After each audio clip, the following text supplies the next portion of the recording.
All right, welcome back to Theologize. We are on episode 11, and today I'm excited to have a guest, which fits, the name of the podcast a little bit more, Theologize. So we're going to be talking about some pretty cool things today, so excited that you guys are tuned in. Today I have with me Dennis Zetting. Am I pronouncing that correct? That's right, yeah. Cool. So I'm going to go ahead and read Dennis's bio, and then we're going to just flow right into it. So Dennis Zetting is married to Randy and has 2 adult children, Tyler and Hannah. Dennis is the founder of Quantum Creation Ministries located in Lyndon, Washington. Dennis attended Trinity Western University right over the border in British Columbia, Canada, and is a member of the American Scientific Association, a membership of Christians in the fields of science.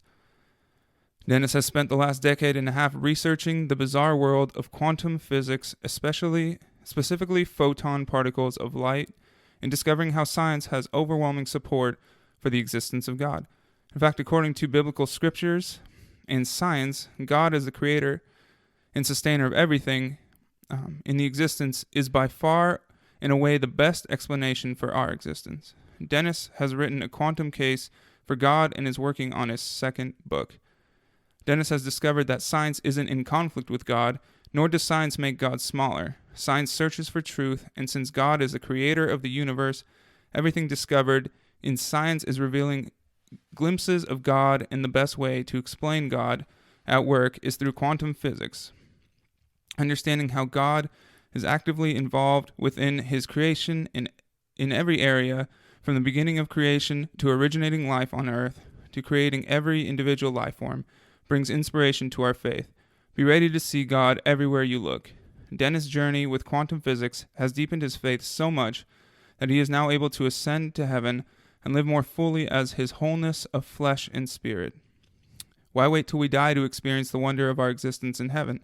Dennis says we should experience it now. Quantum physics has shattered the world's narrative on what reality is and has been the vehicle that has transitioned Dennis' ability to go into a deeper relationship with God and himself. Wow. I felt like I was doing an ad read. But that's really awesome. I'm excited to have you, Dennis, on the podcast. And I had a few people reach out to me that they're really excited for this subject. So hope you're ready to bring some fire to it. Oh, well, you get me started and it'll be hard to stop me. That is fine. That's the beauty of the podcast world. We can just go. I did want to talk about your book, A Quantum Case for God. How long ago did you write that book? That was first published, I believe, in 2016. Okay, so it's been around for a few years now. But I'm sure that the book wasn't just, like I want to write an apologetic, scientific explaining God's existence book. It was something that had probably been boiling and working up in your life for some time. Is that correct? Yeah, I think it was a few years into my research on quantum physics that I finally said, hey, I'm going to be going in the direction of writing a book. And but I first really got into the study of quantum physics just because it resonated with me. I'm like, wait a minute, this is all about God here. And I actually was getting dreams and visions of which direction and how to study and where to research, what questions to ask and to find answers. And I would just go along and start uncovering these mysteries and getting these revelations of science supporting the existence of God, and then one after the other. And I started just telling some friends of mine, and they're like, wow, that's crazy. And I would tell more, and they're like, oh, can you start doing some teaching on this? And so I would do some teaching in some classes, and then just people were really interested. And so somewhere along the way, I'm like, well, I'm going to have to start writing a book. And there's a gentleman, well-known writer, Harold Eberly. He lives out in Yakima, but I don't know if you know Harold Eberly, but he has a huge ministry. He's written like over 20 books. Oh, wow. And he would come to our church in Bellingham that I was attending, and at least once a year for a conference, and do teachings. and wonderful, fantastic person. And so when I was coming up with this book, I went out to Yakima and got his input on, hey, how do you write a book? What's the importance? And he hooked me up with his editor. And he got me started in a direction that I could write this book. So that's really exciting. Yeah. And I'm sure, getting the book published and kind of seeing the final work was just like, wow, like you saw the dream, the ambition poured into the hard work at night, and then that kind of flowed out into a product. Writing this first book was an incredible amount of time. I remember there's this one part in the book where, because it's based on science and fact, you have to have things lined up and, okay, I want to make sure that what I'm saying in this book is accurate. Scientific is if a scientist, a quantum physicist reads this and goes, hey, you're way off base. I don't want to not give God glory. You know what I mean? And say, so I want it to be accurate. And there was this one part in the book, and it's like, it was only like a sentence, but I wanted to make sure that what I was going to say in that sentence was accurate. And I didn't have my findings. I had my research to give the implication that I was right, but I wanted to make sure. And so I did over 2 months of research, because my statement that I wanted to make was a very profound statement that gave this fantastic support for the existence of God. And to make that statement was important. So over 2 months of research to try and really find it, because it wasn't an easy find and research. I thought it would be a lot easier, but I finally found the research to support my statement. And so it's a lot of research for one sentence in a book. Yeah. Wow. I guess that comes with that world though. So, I did want to bring up, because I wrote in my Instagram post sort of what you sent me for the email and your book description, but I wanted in baby talk, for maybe those that aren't so much in the scientific world, if you can explain quantum physics for them. It's simply, if that's possible. It is kind of easy to kind of simplify it. Most people would just say there's classical physics, which most things are. We do life and what we call reality in a classical physics. That means large. Okay, when you look at me or you look at a house, you touch a house, you eat your food, they're large molecules that make up substance. Okay, so that's what we call classical physics, large things, even though they might be tiny, like a grain of sand. But in the quantum world, a grain of sand is like humongous. That's like the whole Earth in a sense, even a drop of water. So the quantum world is the smallest fundamental size of substance known in the universe. And so these fundamental particles are what comes down to quantum physics. And quanta is discrete packets or size. And so we're trying to get to the smallest. So even an atom is not the smallest size that's made up of parts or particles. So there are electrons, up quarks and down quarks, that make up an atom. And those three fundamental particles basically make up all the substance in the universe and all life. So for particles of matter at the fundamental stage, quantum physics, for the most part, when you see things written or come up, they're talking about electrons, up quarks, and down quarks. And the up quarks and down quarks are part of the atom, the protons and the neutrons in the nucleus, and electrons are what kind of are in the outer part of an atom. And then there are other particles, fundamental particles like muons and taus and different neutrinos, but they don't really are involved with much in the way of substance or life forms. So they are there in fundamental size, but really for the most part, when I talk about the universe or anything that we see of substance, we're talking about really comes down to 3 particles of matter. And then you have particles that make up energy. And one of those energy particles is a photon particle of light. And that is the main particle of quanta that I've studied over a decade and a half. Okay. So now I guess the fun part is trying to fit, this whole book and the discussion in a 30 to 40 minute podcast. Yeah.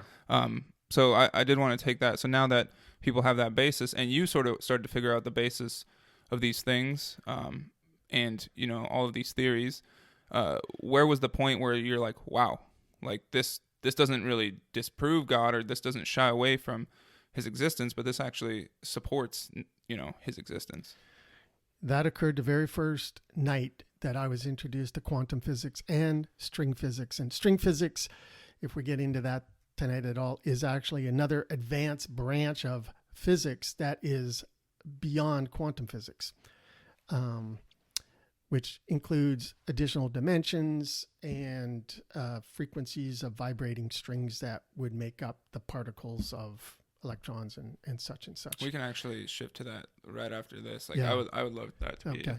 But the first night, it was a Christmas Eve. I was down in the basement, getting ready for Christmas morning, and I had the television on, and it was a Nova program called The Elegant Universe, hosted by Professor Brian Greene out of Columbia University, and it was just blew me away. And I was just watching this going, wait a minute, they're talking about God here. It's like, and I'm like talking to the room, to whatever spirits, angels, or whatever was present, talking to them going, this is all about God.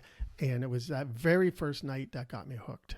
Okay. Yeah. But so I like to tell people, with quantum, it's kind of like, if you have a car, right? And some people just drive their car. And then some people love cars and they know every model and make. And some people are gearheads and you want to know how the car works. And so really to understand how things work, the best way to get down is to the fundamental level, and that would be quantum. And so I kind of describe it for me and for your listeners. I would say I'm like a gearhead with cars, right? But for God, I want to know how God works. And quantum physics uncovers so much of the mystery of God on how God works. I'm not saying all the mystery. What it actually does is it makes God bigger and so exciting for me, because I can see where God is working in his creation, in you right now. I see so much about how God is working in you right now, David, in what we call the flesh. But I can also know what's going on in the spirit as well. And it's just fantastic because I know how the car works. So I know a little bit about God, not everything, but more than most people, and a lot of Christians, they're like, oh, I don't need science. It's like, I just have my faith. And I say, that's great. A lot of people love cars. They rely on the car to get into it, go to work, go home, go to the store, right? They may not know how it works, the piston versus a rod or, whatever. And, but they love cars. They rely on the car. A lot of people love Jesus, love God. And then, you know what? That's great. They go through life. There are others that know every make and model of a car. They're a car enthusiast. They love it. I'd say those are like a theologian. They know every scripture, right? They know this verse, that verse, break it down. They're like the car enthusiast that knows the history of cars. But I'm a gearhead, and I love to know how God works. And so to me, that's really exciting. And I find that there's an excitement that other people find in that as well. Yeah. And obviously your excitement and passion for it is God's using it as a tool to instill, an encouragement, an evidence, I would say, for people, an uplifter. So people that are excited about, things of God, like, don't be ashamed to be, because it's a tool used by God to encourage the world. That's So, right. Yeah. And so the connection that I have for your listeners, because it's like, well, what does photon particles of light have to do with God? Yes, that's what I was going to ask you. So, like, what was you're just like, wow, because you were saying this is God. So, like, what was the scenario, or any scenario, I guess? Yeah. Well, first of all, if you want to do a search, on your Bible app or whatever, put in a search for light, and you'll find that if you start going through all scriptures that have the context of light in them, and you break it down and you see which ones are really kind of talking about God or Jesus, there are almost 100 passages in the Bible that refer to or literally say that God or Jesus is light, or some kind of contextual verse around that. Yeah, I'm seeing that now. Yeah. Even like John 1:8, John was not the light. He came only as a witness to the light. So yeah. And in 1 John 1:5, for example, you have the apostle, paraphrasing Jesus's teachings, and Jesus is there going, I'm here to announce to you that God is light, and in him there's no darkness at all. I mean, he's literally saying God is light. And so we have this field of science in quantum physics that studies light. And, most people don't realize that, almost every modern convenience or innovation in our human innovations revolves around light, whether it's MRI machines, computers, satellites, just about everything. Our TVs are all based on utilizing these frequencies of light. And when I say light, I'm talking about radio waves are actually light waves. Mm-hmm. Microwaves for your oven are light waves. Infrared, visible light, X-ray, ultraviolet, gamma, they're all of this here spectrum of light. And so I like to give this a couple passages. We have Jesus in the flesh, right? And we have many stories, in the Gospels of Jesus and his accounts and that. But in Matthew, there's the transfiguration story, where Jesus takes 3 of the apostles up to the mountaintop, and then what happens? Transfiguration means transforming from one form to another. Jesus is in the flesh, and he sends up with Moses and Elijah, and he turns into light. And then, so he transfigures into light.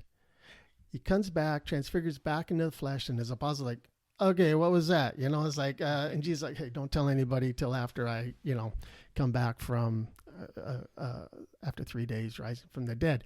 And also the road to Damascus, right? In Acts, when you have Saul on his way to go persecute these Christians, what happens? He has an encounter with who?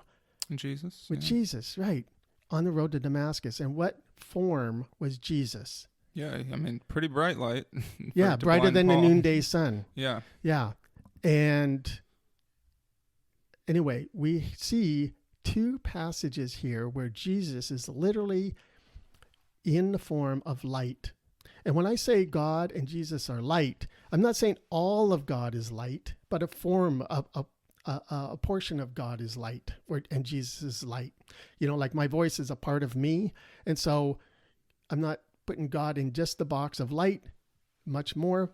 But when we see Jesus and God in that form of light and what it does in the universe, like everything, even scientists are saying in the Big Bang, right? There was nothing. There was no matter. There was no substance of these electrons, up quarks and down quarks that make everything in the universe. But they know where it came from. Light. In the less than a fraction of a second at the Big Bang inception, this energy of light made all these particles that makes up all the stars, planets, Earth, you and me, was made before even 1 second of the Big Bang. And it all came from light. And they even know what frequencies of light and how much energy of light will make a single electron to make up all the electrons. And so it's just fascinating that you and I and everyone listening here is literally made from light. You think that plays into the, not plays in, but it relates to, obviously Genesis, where, God is saying, let's make them in our image. And part of that being light. Not just part of it, but really all of it. It also says, I believe in, what is it? Acts, maybe. No. It's one of Paul's passages where he says that, this is not our body. It is the temple of the Holy Spirit. And so we are literally made of light. We are held together by light, and different frequencies bring different particles together, different atoms together to make different molecules. So literally, and science is uncovering, like, by isolating specific frequencies of light, that it will do actually different things to molecules. For example, if you take turtle eggs and you apply certain frequencies to turtle eggs, they will all be female. If you apply a different combination of light frequencies, they'll all be male. Really? Yeah. And so there are many types of instances where I can give, fascinating details. But anyway.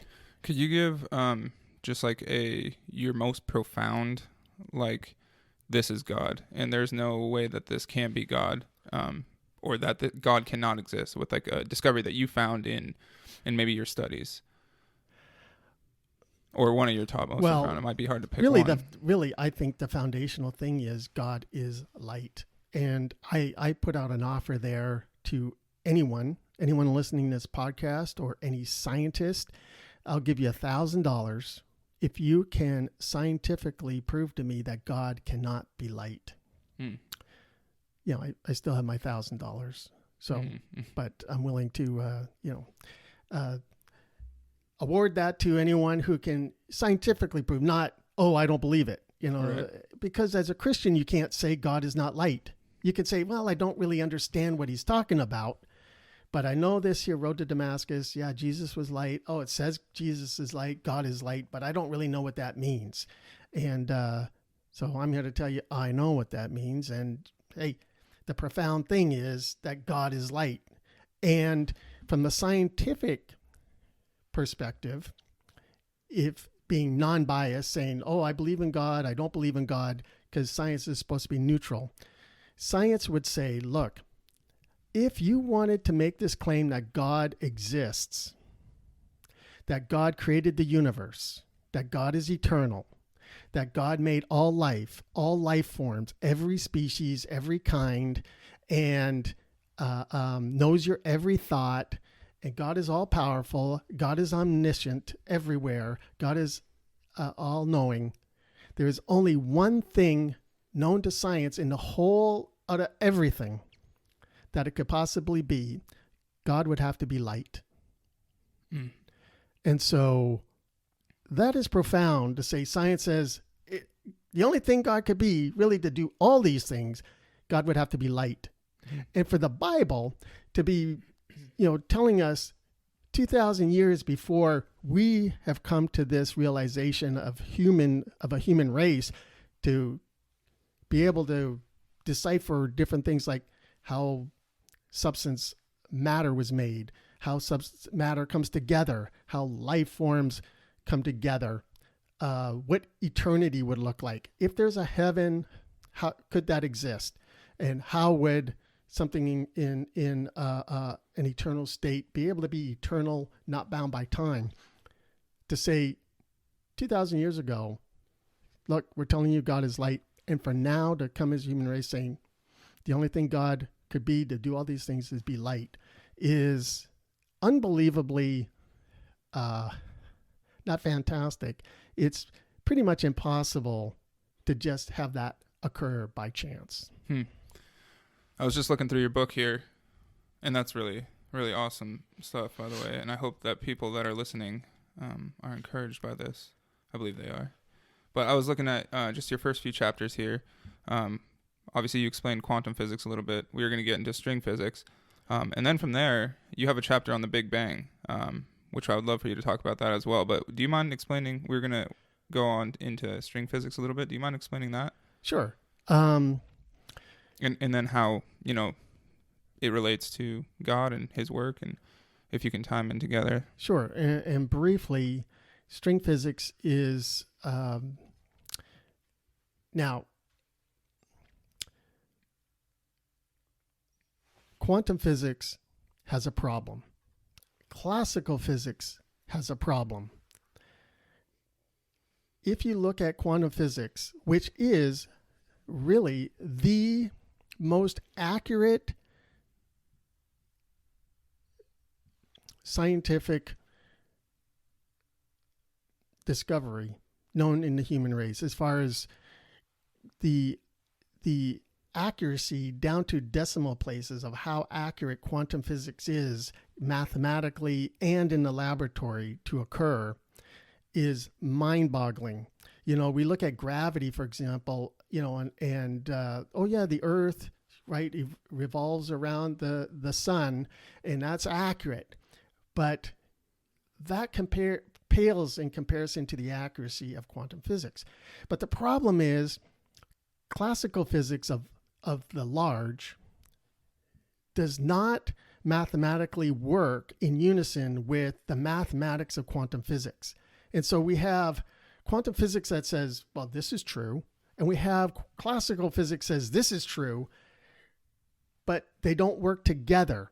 And that's a huge problem, because if they don't work together, then one has to be wrong, or there has to be another theory that can unify classical physics and quantum physics. And that's what Einstein was dedicating his life, his latter years in his life, was this unification theory. Yeah, quantum physics was a big thing, near the end of his life and that, but he's like, but you're short-sighted. You got to look at the big picture. You got to unify these. And that's what he wanted. He wasn't able to accomplish it. And it wasn't until like the 1970s that they really had the breakthrough in unifying these two theories, these two fields of physics. And it came to a unification known as string physics. Mm-hmm. And it was able to bring classical and quantum together into one unified theory. And in order to do it, we needed to have more than 4 dimensions. Is that the string? Is that the string tying them together? Right. Okay. And so instead of a particle being the fundamental size in the universe, there were actually these vibrating strings from a frequency of an energy would vibrate these strings, and a certain frequency would create electrons, and another frequency would create muons or up quarks or charm quarks or these other fundamental particles. And the source was these vibrating strings. Where the hang up now is with string physics is that you need additional dimensions.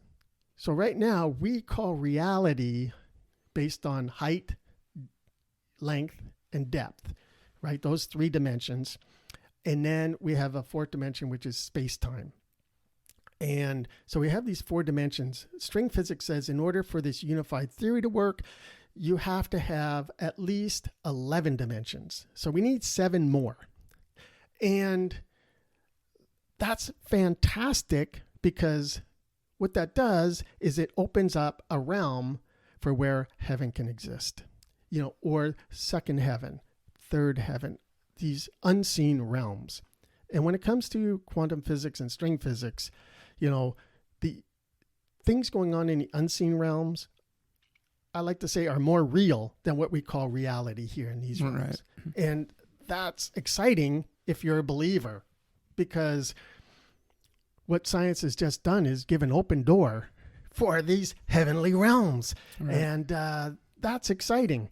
The biggest problem, though, with string physics not really taking off, it's kind of run its course as far as being super exciting in the upper fields of university studies, is because you can't prove that these additional dimensions exist. We don't have that ability yet. So it's just a lot of theories. It's a lot of theories, but it's backed up by mathematics. Right. So we have it in mathematics and we have it in theory.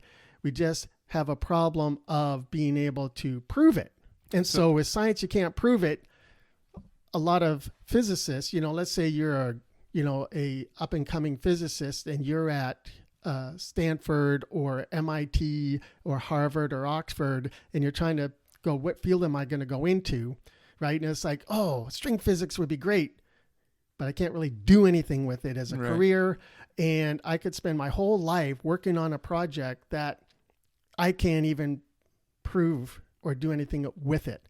And so a lot of people just find it a dead end, even though it stands on its own and it's fantastic and it's not disputed. It has its problem there for people to really take it to another level. So I have two questions. One, back to the string theories. Basically, right now, essentially a bunch of theories that are, they're proven, quote unquote, by equations or by mathematical equations. So that's how initially black holes were discovered as well, right? It was just a theory that was proven by an equation. And I think it was a German kid. That's exactly right. Black holes, right? Even the Big Bang. At first, Big Bang was a theory. And with science, when you come up with something, it's not like everybody's like, oh, that's a fantastic idea. Let's see what's there. You get like pounded like against your idea or your thought. Bring the proof. The proof. It's really hard. You have to stay with it, to break through with something major like that. And so the idea of a black hole, was thought of as a mathematical equation. And it just seems so bizarre for people. And now improbable. It's just a given. Yeah. In fact, I got to meet Deborah Harsman, who is now the president of BioLogos. And she used to work at NASA. And she was on the team she's a Christian. She's a wonderful person. And she was on the team, the NASA team that took the first ever photograph of a black hole. Wow. Yeah. So there's one that exists. I haven't actually Googled it, so I just assume you can't, but there are billions upon billions of black holes out there. So okay, wow. But yeah, just to go to the theory, it's a mathematical equation that's showing that something's here. We just can't see it.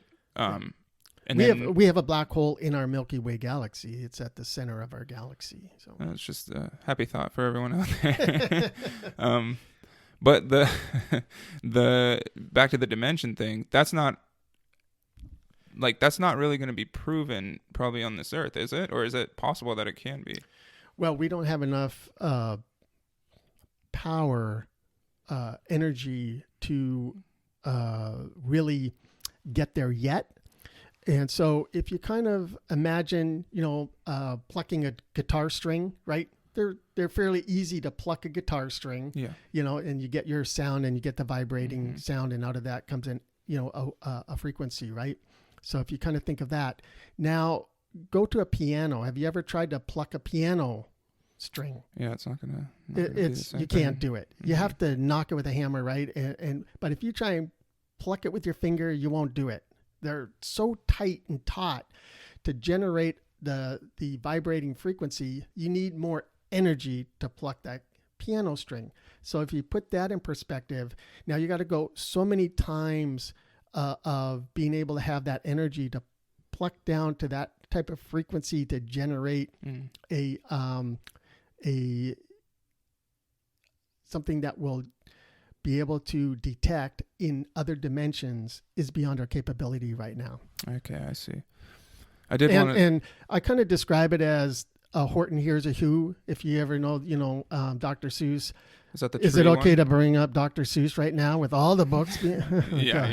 Go. It's ridiculous. Yeah. I'm sorry, but no. But there's a story that Horton Hears a Who. It's this elephant, right? And he's got the ears so he can hear, and he hears this faint little sound of these people in a town called Whoville the who's in Whoville, and he can hear, but other people can't hear because they don't have as acute a hearing as Horton. And so, but the end of the story, he's able to uncover and get others to hear these who's in Whoville, but because their sound is so faint, he was able to magnify it eventually. And so it's kind of like that, but it's not by sound, it's by particle size. So imagine a screen, right? And we have a screen, and you have, let's say, a wad of paper, right? And that wad of paper won't go through that screen like your screen in your window, right? Because the screen is too small, right? The size is too small. That wad of paper won't go through. It gets blocked, all right? Well, imagine something that's small enough to go through that screen, okay? It can then move into these other dimensions. And scientifically, they're thinking that gravitons, which are the particles for gravity, which haven't been proven yet, but can go through the screen because they're small enough. And by the way, thanks to Einstein and working with a guy named Kaluza on additional dimensions, light is able to go into other dimensions. But the particles that make us up as matter, we cannot go through these dimensions in other dimensions. With these particles, we're made up of a substance, but light can. And there are other particles, hypothetically, that exist in these other dimensions, but we just aren't able to detect it because they're too small, like the who's in Whoville. We can't detect them, but hypothetically, theoretically, they're there. Maybe, I mean, this could be a tangent, and I could be completely wrong here, but the spirit being made up of particles that can ascend to the heavenly dimension. That's exactly right. And so when Jesus talks to Nicodemus, right, in the book of John, it's one of my favorite passages, talking about being born in this flesh, being born in the spirit. We're born in both. And Nicodemus is like, how can we be born when we're already born? Like, what, it doesn't understand. And Jesus is trying to describe, we're not just here in the flesh, but we also exist in the spirit. And now science comes along and says, you know what? We can exist in these other dimensions according to string physics. And so these particles aren't out there in some other place. They're right within us. They make us up as much as the particles make us up of electrons, up quarks and down quarks, atoms make us up.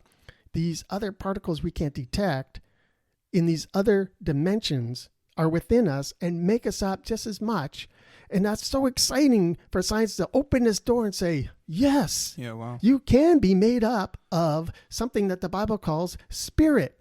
Right. Isn't that cool? Right. It's making it a lot more concrete for sure. Yeah. I did want to talk about the Big Bang Theory because you have a chapter in your book on it. But are you saying that Big Bang Theory can work with creation, or what exactly is going on there?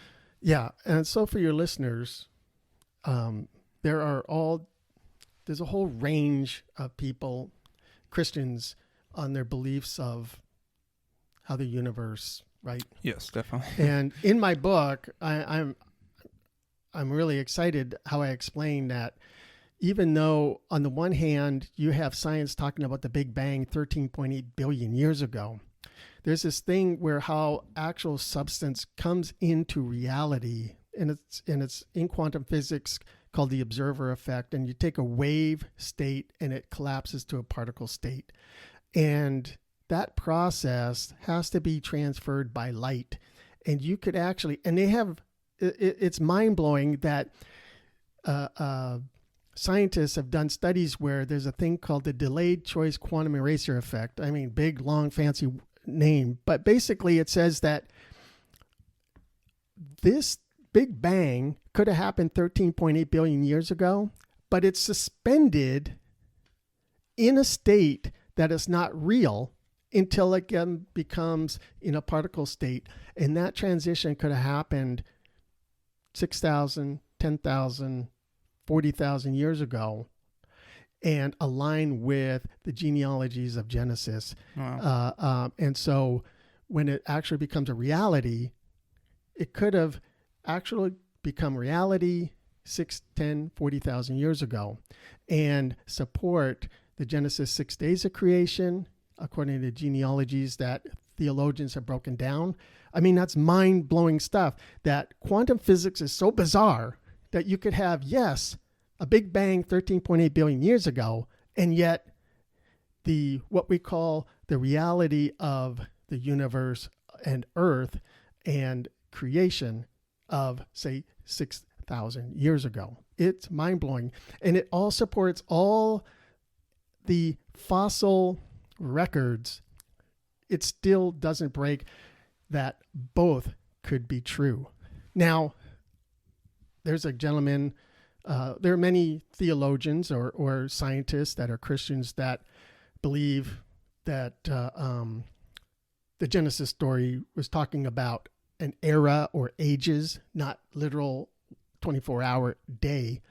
And so they're what you call it old Earth or old universe Old creation, Earth and young Earth. old Earth and young Earth, older. And so one of these scientists that I have so much respect for is Dr. Hugh Ross with Reasons to Believe. And I had the opportunity to meet him and have lunch with him. And a fantastic guy. He's old Earth, old creation, and more of the 13.8 billion years ago. And that every day is more like an era, it's an age. And I would not say he's wrong. I don't know. I just know that science supports either one. And so whichever one is right, science does not disprove one or the other. And so I can really live with that and say, you believe in a young Earth?